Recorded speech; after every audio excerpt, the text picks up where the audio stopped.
ka riyaala kuma diidama akitti baafad yookiin akitti ergadhu dhabeeyyitee dubbatte rakkooleen ummata keenna fi dubartoota arabaa bira jiru garaagarummaa hedduutu jira jechuudha. Tokkoffaa nuti gaafa jara wal dhabnu galiinsa yaadna hin gallaa maal taanaa Itoophiyaa gadaa maal jenne jechuudha hin barbaachisu jechuudha.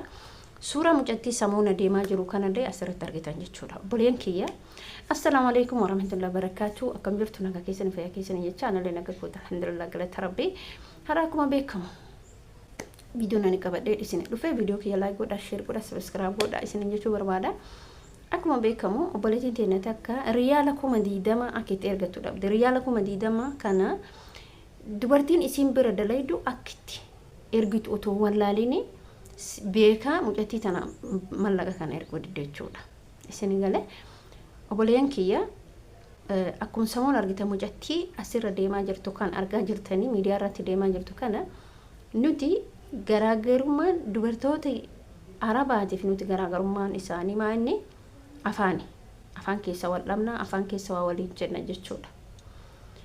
Gaafa jaraa wal lollu bakka biraan hin dhaynu. Itoophiyaa malee bakka biraa yaadannu. Imbaasii qaba imbaasiitti bilbiladhan jettu. Dallaala gaafa irraa deemte sinitti bilbiladhan hin jettu.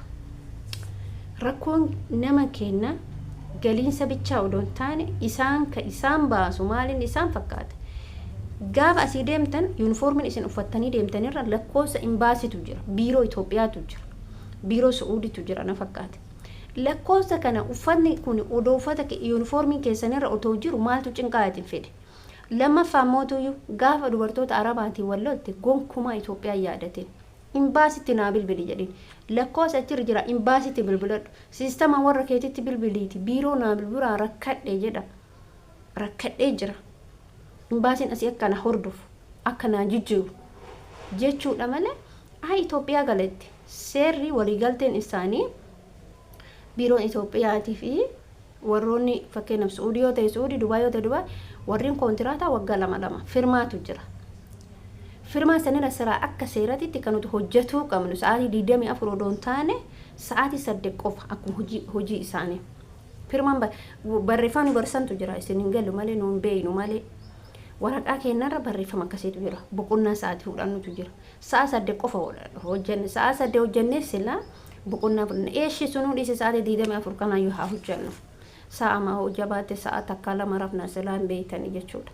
Garuu rakkoon keessan isin maaliif galiinsa Itoophiyaa yaadattan? Jarana galiinsa Itoophiyaa odoon taane araba itti tolan, itti mi'aayan, itti kolfan. Isin galee gaafa dura fuula keessaa hixeen agarsiisin hojii kee hojjedhu. Qalbii raaxatti hojii kee hojjedhu. Rakkoo isin taane rakkoo kana naan taane jedhamu mucattiin sun jechuudha. Ani biyya galaan Itoophiyaa deemuu barbaada itti.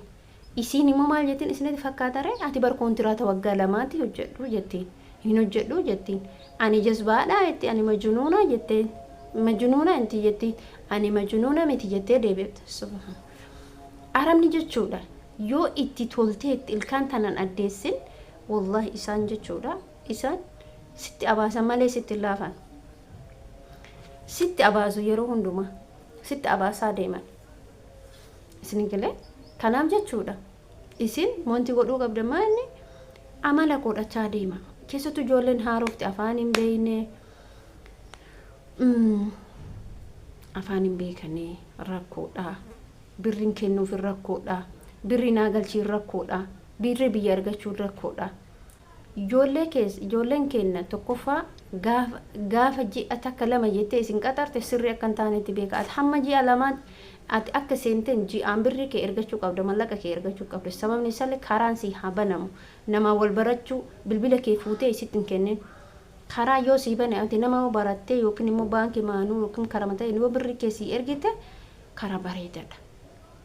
Imootuyyuu namni arabdoon amma takka wallahi rakkoo takkan qabdu cinqaa takkan qabdu abbaa barbaade irratti lokeeshina si ergite yookiin immoo abbaa barbaade irratti mallaqa isiisan ergite namni isiin amantu taanani gaafas anan galchu jetteetiniin alaafinnatti fudhatte nama kana amante yoo taate arabdoon takka ergi nama kana amante anan galchu mallaqa keenarraa bahe haqa keen barbaadu takka si galchetti nama barbaade irratti jechuudha. Kanaaf anama keessan ijoolleen irra guddin dubartoota arabaanan haasa'an ijoollee haaraa deemtee irra guddin haasa'an hin jira jechuudha dubartootuma lakkoofsa kee fuudhanii laatanii hin haasa'aniin amansiisaa takkaan haadha jedhaa takkaan adaadhaa takkaan obbolii maaliif qarqaarsa godhuun dirqama namaaf jechuudha qarqaarsa gaafa goote ati nama san sawaaba argatta jarrillee namoota afaan beekan bakka sossobanii jiraa miti namoonni afaan beekan ijoollee kenna haaraa dhufan qarqaaruu danda'u amma mucaa amma isiniin jedhu kana mucaa saba biraatti gargaaraa jira jechuudha dhoysee bilbila kenneefi ana wal qunnamsiisaa jira maaliif namni biyya ambaa namaaf yaada malleen akkamitti amma dhufamoonni beeka ijoolleen kenna amma tokko fuudhanii gizee tokko waan isin ajaaburraa mucaa wayii birri 190 wayii dhoggatan taarika bar garuu ijoollee makeena akkamitti dhoggatan hawaalaa si erga jettiin hawaalaa si erga jettiin viidiyoo irratti hojjedhe jira yuutuubii sana yeroo duraa san jechuudha hawaalaa si erga jettiin asii namicha walii galtee fuutee baasisiistee kaatee bilbila jijjiirate namicha illee bilbila jijjiirate ani namicha hin beeku jette isin akkas goosistu suni biyya keessa jirti inni achi jira isin duraan Saudii turtee galte wantoonni akkanaa kunillee hin jiran ebaluu biyya arabaa taa'ee galee biyya keessa namatti sanaasa hundoo gongorina ebaluu kiyyeettee hundoo gongori namni amma intalli suni jechuudha maal jetteen fakkaata namichi bilbila jijjiirate ani akkam godhaanas jira nachi jira gaaf dura isin tunu ergaa jedhe laala arabdittiin ergitee fi jirti qat goote birri ji'a meeqa birri ji'a 7 mallaqa keessanillee walirra teessisina please maaliif waan si mudatu beeytu akkuma nageenni jiru badeenillee jira kana beekuu qabdan isin galee kana beekuu qabdan ulufuutanii mallaqa keessa walitti mee Riyaala kuma 20 markaa qabdi daa'imni kun jechuun mucaan kun baay'ee garaa na nyaatte bilbila kee gizee kaan fuutiin fuutuu jetti ufii mallaqa harkaa qabdi ufii akkitti ergattu wallaalte yaa miskiinati wallaahi garaa na nyaatte maaliif isiin waa'ee malte ta'uu danda'a na biraa baddi jechuu dandeetti yoo jaalattellee haramni takka beetan tashakkitu jira